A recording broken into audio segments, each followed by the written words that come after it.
구절은 야고보서 3장 13절에서 18절입니다. 앞에 화면 보시고 다 같이 한 목소리로 읽겠습니다. 하나, 둘, 셋. 여러분 가운데서 지혜 있고 이해력 있는 사람이 누구입니까? 그러한 사람은 착한 행동을 하여 그의 행실을 나타내 보이십시오. 그의 지혜에서 오는 돈과 물로 행하는 것을 알겠습니다. 여러분의 마음속에 지독한 시기심과 경계심이 있으면 자랑하지 말고 진리를 거슬러 속이지 마십시오. 이러한 지혜는 위에서 내려온 것이 아니라 땅에 속한 것이고 육신에 속한 것이고 악마에게 속한 것입니다. 시기심과 경계심이 있는 것에는 영광과 열악한 영이 있습니다. 그러나 위에서 오는 지혜는 우선 친절하고 아무로 평화스럽고 친절하고 온순하고 자비와 선한 열매가 풍성하고 혈연과 자격이 없습니다. 정의 열매는 평화를 이루는 사람들이 평화를 위하여 수시를 통해서 거두어드리는 열매입니다. 아멘. 이영관 목사님 나오실 때 큰 박수로 환영해 주시길 바랍니다. 여러분 감사합니다. 다시 뵙게 되어서 기쁩니다. 여러분이 허락하셔서 제가 한 13일인가요? 딸네 집에서 손녀를 처음 만나고 며칠 잘 보고 왔습니다. 사진하고는 또 다른 그러한 예쁨이 있어서 너무 좋았습니다. 벌써 이틀이 지났는데 벌써 3.3에서 좀 큰일이네. 또 갈 수도 없고 기도해 주시고 격려해 주셔서 대단히 감사합니다. 제가 지금 야고보서 말씀을 같이 나누고 있는데요.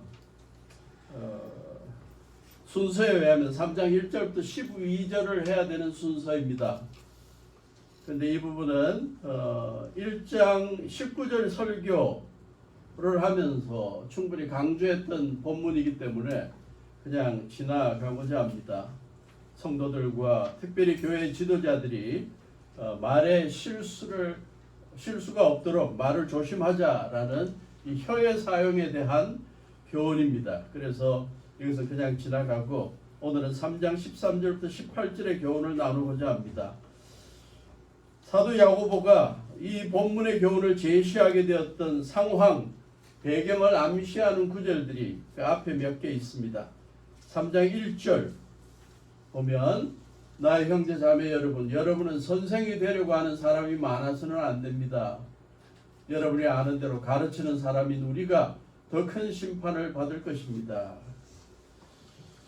예수님 믿기 전에 헬라 철학에 뛰어났던 헬라인들 가운데 예수를 믿고 난 다음에 교회 생활하면서 이 목사님이 설교하는 거 들어보니까 헬라 철학은 별로 이야기 안 하고 자꾸 예수님 이야기만 하는 것 같더라. 내가 헬라 철학이 얼마나 뛰어난데 그래서 예수님의 복음과 헬라 철학의 접목 뭐 이런 걸 이제 좀 가르치고 싶어가지고 사람들을 막 성도들을 불러 모아가지고 선생이 되려고 한 사람들이 좀 있었던 것 같습니다. 그런가 하면 유대인 성도들 중에는 자신들이 어렸을 때 배웠던 구약성경의 모세의 가르침, 예언자들의 가르침 뭐 이러한 것들을 이 설교자가 자꾸 그런 걸 안 가르치고 자꾸 예수님 이야기만 하는 것 같더라. 그래서 예수님 이야기와 구약의 율법의 가르침을 비교하고 또 조화시키고 뭐 이러한 일들을 하고 싶어가지고 자꾸 선생이 되려는 사람들이 있었다. 그런가 하면 당시에 이단 사상에 빠진 이들, 특히 영지주의라 그러죠. 노스티시즘. 예수님이 우리의 모든 죄를 구원하기 위해 이 땅에 오셔서 십자가 지시고 사흘 만에 부활하셔서 우리에게 부활의 소망을 주셨다라는 이 소식을 믿으면 지식만 있으면 모두 구원받는다. 그거 이외의 모든 행위들, 죄와 관련된 행위든 뭐 믿음과 관련된 행위들, 교회 생활이든 다 구원과는 상관없기 때문에 죄 지어도 되고 신앙생활 하면서 조금 나태해도 그거 괜찮고 이렇게 하면서 자꾸 구원의 지식만 갖고 있으면 만사가 다 오케이다 라고 가르치는 영지주의 사람들이 교회 안에 파고 들어가지고 사람들 자꾸 가르치려고 그러는 거예요. 교회에서 공식적으로 교사의 기회를 안 주니까 자꾸 사적으로 모아갖고 성경 공부하자 그러고 먹이면서 성경 공부 시켜갖고 자꾸 엉뚱한 소리를 하는 거죠. 오늘날에도 비슷한 사람들이 좀 있는 것 같아요. 이단에 빠진 사람들이 정통 교회에 들어와가지고 처음에는 아주 겸손한 것 같다가 조금 이제 관계가 좋아지고 그러면 내가 성경에 대해서 좀 많은 걸 배워왔는데 나하고 같이 성경 공부하자.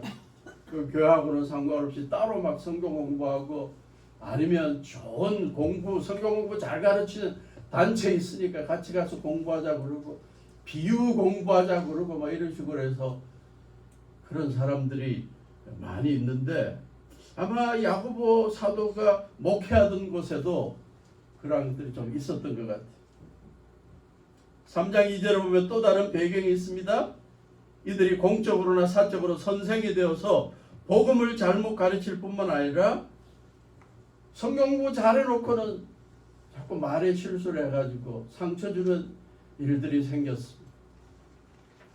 같이 예배드리고 성경 공부하고 찬양하고 난 후에 성도들을 저주하고 그들에 대해서 험담을 이야기하고 그래서 그게 또 그 사람들에게 들려서 상처받고 시험받는 일들이 생겼습니다.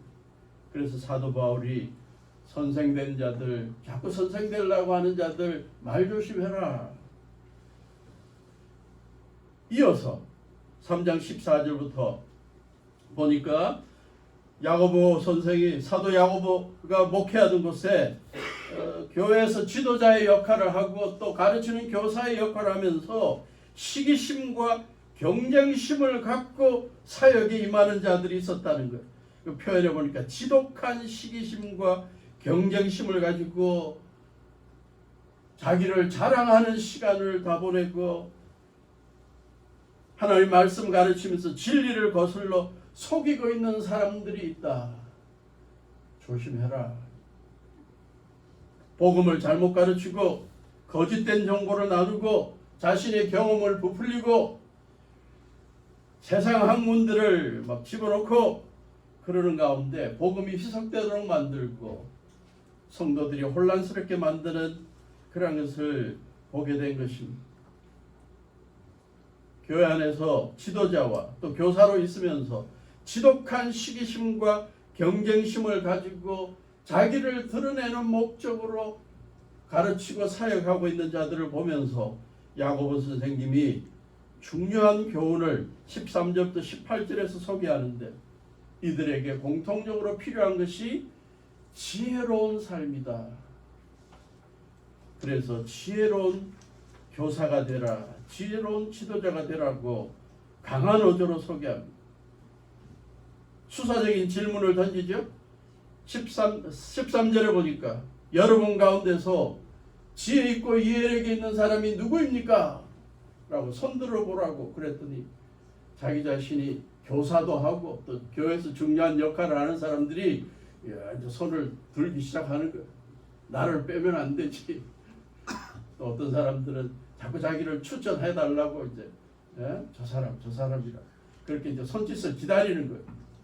근데 사도 야고보가 갑자기 그렇게 생각하는 사람은 착한 행동을 통해서 당신의 지혜로움을 보여야 합니다.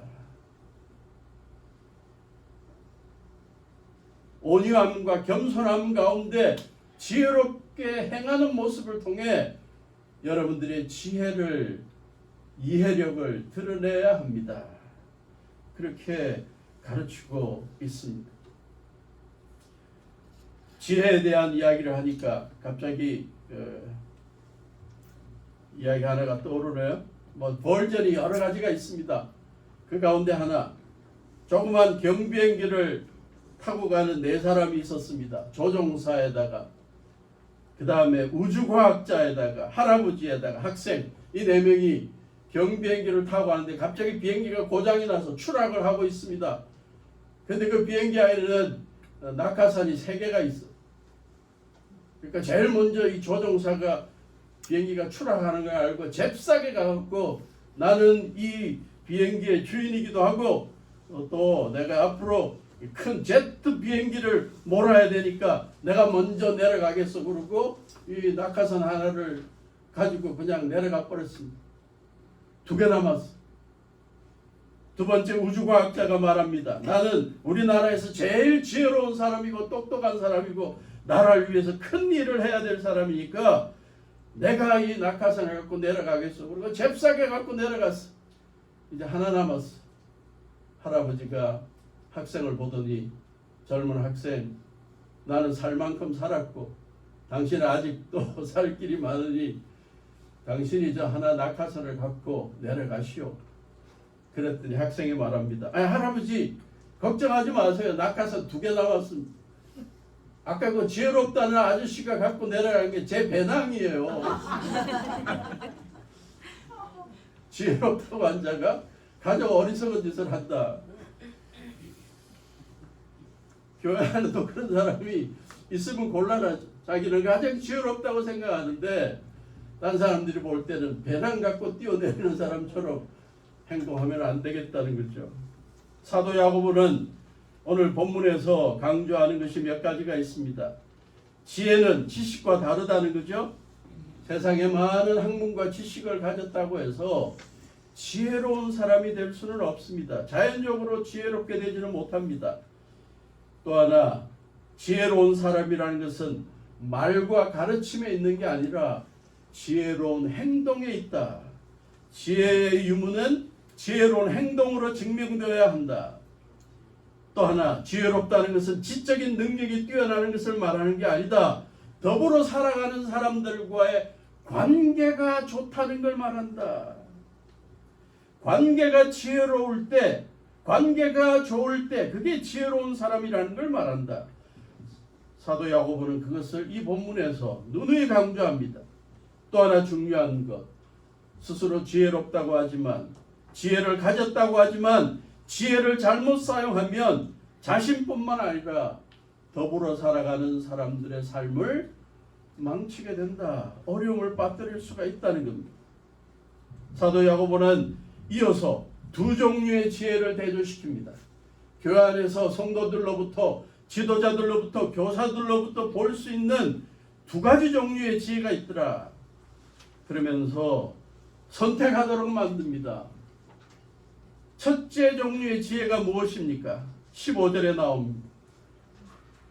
15절 같이 읽어볼까요? 시작. 이러한 지혜는 위에서 내려온 것이 아니라 땅에 속한 것이고 육신에 속한 것이고 악마에게 속한 것이다. 교회 생활하면서 보니까 또 교회뿐만 아니라 세상에 살아가는 사람들 삶을 보니까 스스로 지혜롭다고 하는데 땅에 속한 지혜를 갖고 육신에 속한 지혜를 갖고 악마의 영향을 받고 있는 지혜를 보이는 자들이 있더라. 땅에 속한 지혜는 어떤 것입니까? 예수님의 복음, 하나님의 말씀의 가르침을 중요하게 생각하지 않고 살아가는 일반 세상 사람들이 중요하게 생각하는 지혜, 인생관, 가치관을 말합니다. 학식을 많이 쌓고 높은 학위를 받고 지식이 많아지면, 사전적인 지식이 많아지면 결과적으로 지혜롭다고 생각하는 착각이 땅에 속한 지혜입니다. 사도 바울이 이 부분을 굉장히 많이 강조합니다. 교회 안에서 보니까 고린도 교회 안에 헬라 철학을 전공한 학자들이 많이 앉아 있으면서 사도 바울이 예수님의 십자가가 하나님 안에서 최고의 지혜로운 것이다. 십자가를 믿는 믿음이 가장 지혜로운 것이라고 강조하니까 웃기지 말라. 헬라 철학이 얼마나 중요한 건데 그리스도의 십자가의 복음 그것만큼 또한 중요한 게 철학이고 헬라 철학이다. 로마 신화의 가르침도 중요하다. 그래서 사도 바울이 고린도전서 1장 2장에서 거듭 강조한 게 세상의 지혜, 헬라 철학, 학문 이러한 것들 하나님이 보시기엔 다 어리석은 거다. 당신들은 십자가의 도가 어리석게 보일지 몰라도 하나님께서는 당신들의 학문적인 그러한 지혜 그게 어리석다고 보신다. 고린도전서 1장 19절부터 23절 성경에 기록하기를 내가 지혜로운 자들의 지혜를 멸하고 총명한 자들의 총명을 폐할 것이다. 현자가 어디 있습니까? 학자가 어디에 있습니까? 이 세상의 변론가가 어디에 있습니까? 하나님께서는 이 세상의 지혜를 어리석게 하신 것 아닙니까? 이 세상은 그 지혜로 하나님을 알지 못했습니다. 헬라 철학으로 기초한 지혜, 하나님을 알게 하지 못했다는 겁니다. 하나님의 지혜가 그렇게 되도록 한 것입니다. 하나님께서는 어리석게 들리는 예수님의 십자가 설교를 통하여 믿는 사람들을 구원하시기를 기뻐하신 것입니다. 유대 사람들은 신앙생활하면서도 기적을 요구하고 헬라 사람들, 그리스도 사람들은 지혜를 통해서 뭔가 하나님을 찾으려 했으나 우리는 십자가에 달린 그리스도를 전합니다. 그리스도가 십자가에 달리셨다는 것은 유대 사람들에게는 거리낌이고 이방 사람에게는 어리석음입니다. 그러나 그것이야말로 구원에 이르게 하는 참 복음이고 능력이라고 사도 바울은 가르치고 있습니다. 육신에 속한 지혜는 무엇입니까? 헬라어 원어적인 의미는 이 육신이라는 것이 인간을 영, 혼, 육으로 나누면 영, 하나님과의 관계에 대해서 전혀 상관하지 않고 관심이 없고 혼, 사람의 지적인 능력, 생각하는 능력, 느끼는 그러한 능력을 이야기하는 영어로 사이케, 혼을 강조하는 겁니다. 다시 말해서 영적인 것에 관심 없이 혼, 생각, 지성이 시키는 대로 판단하고 행동하는 지혜가 바로 육신에 속한 지혜입니다. 한 걸음 더 나아가 악마에게 속한 지혜가 있다고 합니다. 사람이 자기가 결정하고 행동하는 것 같지만 보니까 뒤에서 악마가 조종하는 것 같은 심각한 범죄에 이르게 하는 것들도 있더라. 어떤 사람들은 죄를 짓고 극악무도한 사건을 벌이고 난 다음에 왜 그랬냐 그럴 때 가끔 하는 말이 있죠. 나도 모르겠다. 귀신이 시킨 것 같다. 내가 귀신에 쓰인 것 같다. 마귀에 쓰인 것 같다. 이게 바로 악마에 속한 지혜와 관련이 있다고 봅니다. 말씀을 준비하다가 한 목사님이 설교를 읽으면서 재밌는 사건에 대해서 알게 되었습니다. 미국 남침례교단의 총회장까지 하신 아드리안 라저스라는 아주 훌륭한 설교자가 계신데 그분의 설교 가운데 노스캐롤라이나 주의 얼윈이라는 도시에 있는 플로이드 털링턴이라는 목사 이야기가 소개되었습니다. 이 목사님은 성도들이 너무나 나태하게 살아가고 마귀의 존재에 대해서 무시하거나 또 마귀에 휩쓸려 살아가고 그러한 것이 걱정이 돼서 마귀의 존재를 깨닫게 만들고 마귀의 위협에도 이겨내는 신앙을 갖게 하기 위해서 하루는 주일날 성도들이 교회 오고 있는 시간에 이 목사님이 마귀 복장을 하고 그 다음에 마귀 마스크를 쓰고 삼지창을 들고 예배당 앞에서 성도들 교회 들어가려는 걸 막 막고 이 교회 가지 마라 그러고 막 그런 식으로 막 난리를 부렸습니다. 성도들은 그게 목사인지도 모르고 근데 그 노스캐롤라이나에는 그 법이 16살 이상 되는 사람들은 마스크를 쓰고 다니면 안 된대. 뭐 변장을 하고 다니면 안 된대. 왜냐하면 KKK단 같은 게 뭐 자기 얼굴을 가리고 흑인들을 괴롭히고 뭐 그러한 일들이 있어 놓으니까 그걸 막기 위해서 얼굴을 가리면 안 된대. 그래갖고 성도들이 갑자기 애들이 막 그 마귀 복장한 걸 보고 무서워서 울고 막 난리가 나니까 갑자기 경찰에 전화를 해서 잡혀갔어. 그리고 벗겨보니까 목사님의 선한 의도가 아주 이상한 쪽으로 돌아가 버렸습니다. 근데 이 이야기를 하고 난 다음에 라저스 목사님의 이 사건과 관련된 평가가 아주 마음에 와닿았습니다. 마귀 옷을 입은 목사를 보는 것보다 더 무서운 것은 마귀가 목사 옷을 입고 나타나는 거다. 그 말이 이해가 됩니까? 사람들이 마귀 옷을 입고 다니는 사람들 보는 것도 무서워하지만 사실 교회 안에 더 심각한 것은 마귀에 이끌려 갖고 다니는 사람들이라는 거죠. 그게 목사이든 교회 지도자들이든 성도들이든 그들의 삶이 하나님의 말씀에 기초해서 성령의 인도함을 받아 살아가는 게 아니라 모습은 아주 거룩한 모습인데 사실 그들이 누구의 조정을 받고 있다, 마귀의 조정을 받고 있는 것처럼 느껴질 정도의 세상적인 지혜, 마귀의 지혜에 휩쓸려 있는 자가 있다면 그 교회는 어려움에 있을 수밖에 없다는 겁니다. 야고보 선생님은 자기가 목회하는 그 교회에서 또 뿐만 아니라 여러 지역의 교회에 이 편지를 보내면서 교회 안에서 일어나고 있는 이러한 세상적인 지혜, 육신에 속한 지혜, 악마가 영향을 주고 있는 지혜에 휩쓸려서 교회 생활하고 있는 자들에 대해 조심하라 라고 경종을 울리고 있는 거죠. 이들이 보이고 있는 공통적인 모습이 뭐냐? 14절입니다.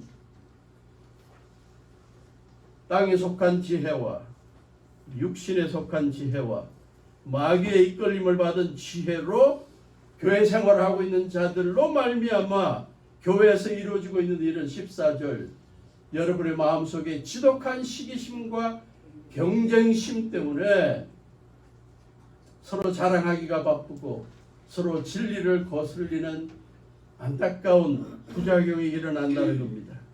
이로 말미암아 16절 교회가 어떠한 결과를 초래하게 되냐?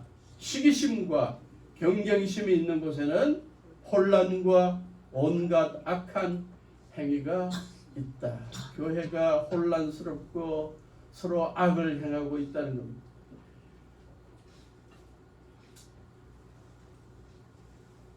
각 교회마다 시기심과 경쟁심에 사로잡힌 사람들이 많이 있는 것 같아요. 교회의 여러 기관들을 정해놓고 무슨 부를 정해놓고 이렇게 섬기고 있는데 어떤 부에 많은 사람들이 속해 있거나 어떤 부가 예산을 더 많이 집행하거나 그러면 조금 부원들이 조금 적거나 또 예산을 적게 책정받거나 이러한 쪽에서 이제 시기하게 되고 경쟁하게 되고 이러한 일이 생기는 경우가 허다합니다. 이러한 것들이 있을 때 교회는 혼란과 온갖 악한 행위를 경험하게 된다.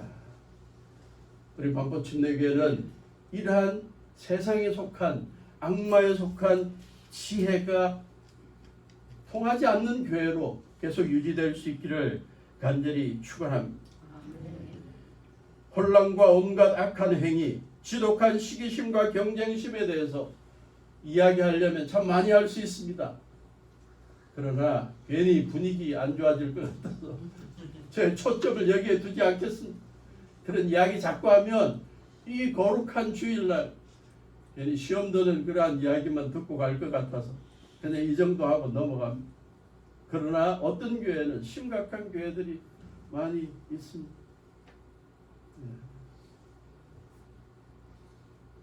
자리 싸움, 감투 싸움, 돈 싸움 뭐 이런 것들이 많은 그래서 소송들이 걸려 있는 교회들 너무 많죠. 야고보가 목회하던 교회들과 기원 후 1세기 여러 교회들에서 이러한 일들이 예외가 아니었습니다. 사도 바울이 목회하던 고린도 교회도 예외가 아니었습니다. 바울의 설교를 좋아하는 바울파 성도들, 베드로의 설교를 좋아하는 베드로파, 그리스도파, 온갖 파들로 나눠져 있는 고린도 교회도 한 예가 되겠죠. 이런 걸 보면서 사도 야고보는 정말 주님의 교회가 아름답고 거룩한 교회를 유지되기 위해서 이러한 땅에 속하고 육신에 속하고 악마에 속한 지혜를 벗어나서 온 성도들과 지도자들이 갈구해야 될 지혜가 있다. 대조적인 지혜가 있다. 그게 바로 위에서 오는 지혜다. 하나님께서 주시는 지혜다. 이걸 추구하고 이걸 실행하며 살아가자. 그걸 강조하는 게 오늘 본문입니다. 위에서 오는 지혜, 이 표현을 쓰기 전에 사도 야고보는 1장 5절에서 지혜와 관련된 교훈을 하나 주죠. 지혜를 얻는 비결에 대해서 소개합니다. 같이 읽어봅시다. 시작. 여러분 가운데 누구든지 지혜가 부족하거든 모든 사람에게 아낌없이 주시고 나무라지 않으시는 하나님께 구하십시오. 그리하면 받을 것입니다. 이게 바로 위에서 오는 지혜입니다. 살아가면서 내가 지금 이 심각한 시점에, 이 위험한 시점에, 이 내 일생의 중요한 기로에 어떻게 결정해야 될지 지혜가 필요하다. 그때 하나님께 구하라는 겁니다. 누구든지 하나님께 기도하면, 지혜를 구하면 하나님께서 나무라지 않으신다. 다 받게 하신다. 아낌없이 주신다.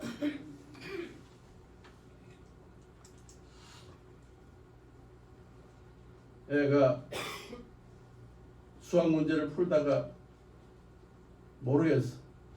그래서 어머니에게, 아버지에게 가서 엄마, 아빠 이게 잘 안 풀리는데 좀 도와줘. 그랬더니 딱 보면은 뒤통수를 때리면서 이것도 몰라. 내가 지금 몇 학년인데 이것도 몰라.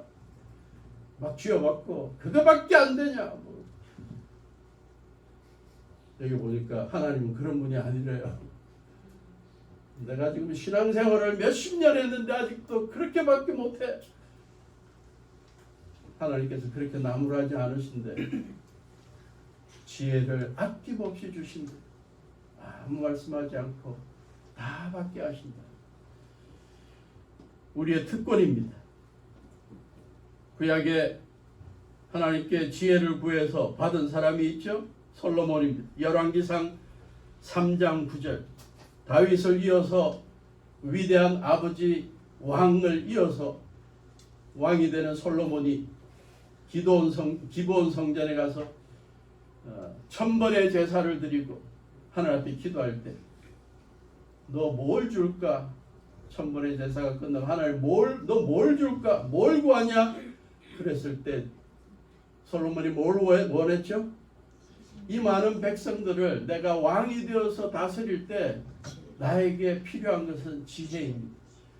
그들이 여러 가지 억울한 일 갖고 소송을 벌이고 나한테 바르게 판단해 달라 그럴 때 선과 악을 분별할 수 있는 지혜를 주십시오. 지혜로운 마음을 주십시오. 원어적인 의미는 잘 듣고 판단할 수 있는 듣는 귀를 주십시오. 듣는 마음을 주십시오. 그때 하나님께서 뭐라고 하십니까? 너 참 올바른 기도를 했다. 오래 사는 것 구할 수도 있고 부유한 걸 구할 수도 있고 원수 갚는 걸 구할 수도 있는데 잘 다스리도록 지혜로운 마음을 구했으니까 참 착하다. 다 가져라. 그게 하나님의 응답이었습니다. 지혜는 배우는 것이 아니라 하나님께로부터 얻는 것이다. 많은 분들이 그렇게 배우는 거하고 또 얻는 거하고 너무 대조시키더라고요. 근데 꼭 그렇게 대비시킬 필요는 없습니다. 지혜는 배우기도 해야 합니다. 구약의 잠언의 책에 가장 강조하는 바가 무엇입니까? 아들들아 내 말을 듣고 배워라. 배워라. 계속 배우라고 훈련받으라고 가르치죠. 선조들이 가르치는 걸 배워야 합니다. 하나님의 말씀을 배워야 합니다. 아울러 기도로 하나님께서 우리들에게 주시는 성령의 음성을 들을 수 있어야 됩니다. 하나님의 말씀 안에서 하나님의 성령님의 가르침 가운데 우리가 지혜롭게 되는 것입니다. 미국 사람들이 표현해 보니까 재밌는 말장난이 있더군요. 월드 플레이가 있더군요. No God, no wisdom. No God, no wisdom. 아, 좋은 말입니다. 하나님이 없다 그러면 지혜로울 수가 없다. 하나님을 알게 되면 지혜를 알게 된다. 오랜만에 영어 한번 쓰고 갈까요? 따라합시다. No God, no wisdom. No God, no wisdom. 하나님이 없다 그러면 지혜로울 수가 없고 하나님을 알면 지혜를 알 수 있다. 하나님 안에서 지혜를 알고 실천할 수 있기를 바랍니다. 지혜는 성령님께서 주십니다. 고린도전서 12장 8절 어떤 사람에게는 성령을 통하여 지혜의 말씀을 주시고 어떤 사람에게는 같은 성령을 따라 지식의 말씀을 주십니다. 성령께서 지혜와 지식을 주십니다. 매일매일 우리가 기도할 때 성령께서 우리의 기도를 들으시고 우리에게 가장 적합한 해답을 주시는 것입니다.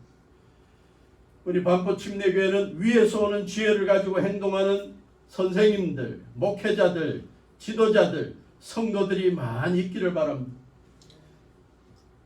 사도 야고보는 위에서 오는 지혜를 가지고 행동하는 성도들, 지도자들의 삶의 특징을 몇 가지로 소개합니다. 그 첫째가 13절에 나오죠. 겸손하다, 온유하다는 표현을 쓰는데요. 겸손하다. 여러분 가운데 지혜 있고 이해력 있는 사람이 누구입니까? 그러한 사람 착한 행동을 하여 그 행실을 나타내 보십시오. 그 일은 지혜에서 오는 온유함으로 행하는 것이어야 합니다. 다른 말로 말하면 겸손하기에 지혜를 드러내야 합니다. 겸손한 지혜를 보여야 합니다. 지혜를 겸손하게 보여야 합니다. 또 하나 지혜로운 사람의 특징이 무엇입니까? 15절인가요? 17절 위에서 오는 지혜는 뭐하다고요? 순결하다. 원어적인 의미는 흠이 없는 거예요. 죄가 없는 거고 하나님 앞에 비추어져 볼 때 하나님의 심판 앞에 설 때 흠이 있고 죄가 있는 게 아니라 항상 깨끗한 모습을 유지하는 겁니다. 하나님 앞에서 진실하게 흠없게 윤리적으로나 영적으로 깨끗하게 살아가려고 노력하는 삶의 모습이 순결함을 유지하는 것이 지혜로운 삶입니다. 또 하나 세 번째, 평화스럽다. 지혜로운 사람은, 슬기로운 사람은 어떻게 하든지 더불어 사는 사람들과 화평을 유지하려고 합니다. 양보할 걸 양보하면서 화평하려고, 평화를 유지하려고 노력하는 사람, 그게 진짜 지혜로운 사람이다. 또 네 번째, 친절하다. 친절하다. 다른 말로 말하면 상대방을 배려하는 것입니다. 말을 하거나 행동할 때 항상 상대방을 배려하고 존중하는 것. 다섯 번째, 온순하다. 온순하다는 게 원어적인 의미가 좀 차이가 있는 걸 보았습니다. 온순하다는 게 무슨 뜻이냐? 내 생각을 고집하지 않고 항상 상대방의 의견을 존중하고 들으려는 자세가 되어 있다. 굉장히 의미 있는 말이죠. 그게 지혜로운 사람의 특징입니다. 내 주장만 하고 내 고집만 피우는 게 아니라 항상 상대방이 하는 말에 대해서 듣고 그게 합당한 건지 그게 거룩하고 영적인 말인지 분간하면서 자기의 생각을 열어놓으려는 자세, 그게 온순하다는 것입니다. 그 다음에 자비롭습니다.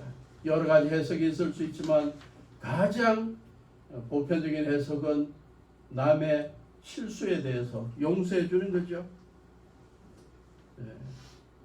용서할 줄 안다. 반복하여 들추어내지 않는다. 그런 뜻입니다. 잠언 17장 9절 허물을 덮어주면 사랑을 받고 허물을 거듭 말하면 친구를 갈라 놓는다. 여러분은 어느 쪽입니까? 친구들의 허물을 자꾸 저곳에서 떠버리는 쪽입니까? 아니면 자꾸 덮어주는 쪽입니까?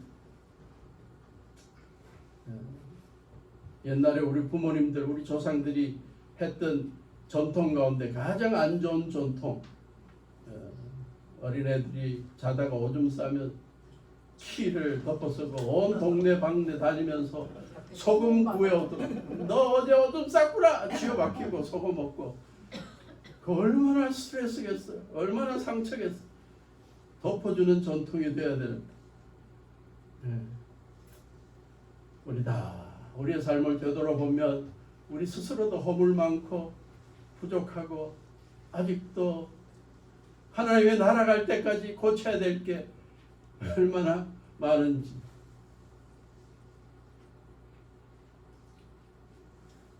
함께 더불어 신앙생활하면서 우리가 상대방이 나에게 괴롭히고 어려움을 주고 그럴 때 덮어주고 자비를 베푸는 모습이야말로 위에서 오는 지혜입니다. 그게 슬기로운 생활입니다.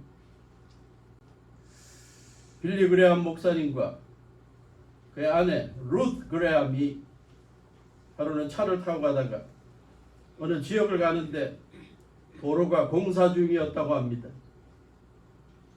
한쪽을 가니까 속도를 줄이시오 하는 간판이 나오더니 또 속도를 조금 줄이고 가니까 돌아가시오 디투어라고 돼 있어요. 돌아갔더니 또 조금 있다가는 서시오 온갖 것 통해서 막 뺑뺑이 돌리더래. 그러더니 맨 끝에 End of Construction 공사가 끝났습니다. Thank you for your patience. 참아주셔서 감사합니다. 근데 이 사모님이 얼마나 지혜로운지, 여보 저거 내가 죽을 때 저 내 묘비에 저거 쓰면 좋겠어. 내 삶을 생각하니까 가끔 내 삶에도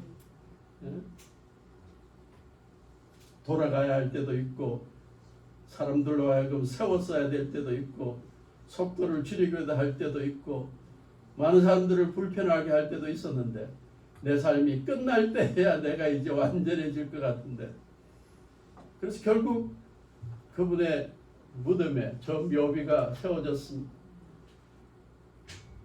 아주 지혜로운 분 같아요.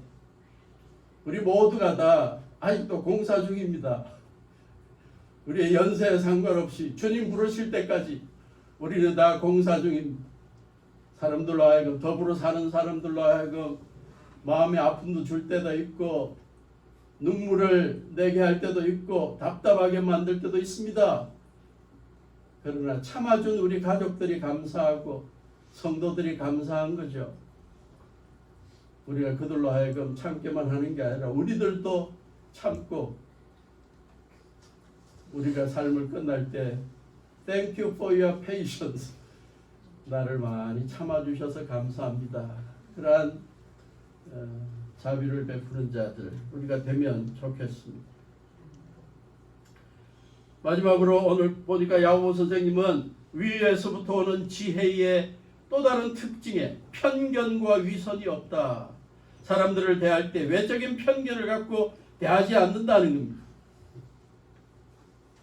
2장 1절 보니까 야고보 선생님이 있는 그 교회에서 사람들을 차별하는 사람들이 많이 있었어요. 학식이 있고 좀 부유하게 보이고, 그래서 비유적인 예를 들죠. 회당에 화려한 옷을 입고 있는 사람이 금반지를 몇 개나 끼고 들어오는 걸 보고 안내하는 안내요원이 앞자리까지 모시고 앉으세요. 근데 남루한 옷을 입고 가난한 사람이 들어오니까 저쪽 구석에 앉으세요. 관심도 안 가지더라. 왜 편견을 가지냐? 여러분을 업신여긴, 가난한 사람을 업신여긴 사람은 너 부자인데 왜 그 사람들에게 더 아부하고 가난한 사람을 억압하냐? 그건 지혜로운 사람이 아니다. 편견 없이 지내라. 또 하나, 위선이 없다. 교회 안에서 예배 드릴 때 모습과 직장이나 가정이나 사회에서의 모습이 다 다르더라. 그것은 아니라는 겁니다. 그러지 말라는 것입니다.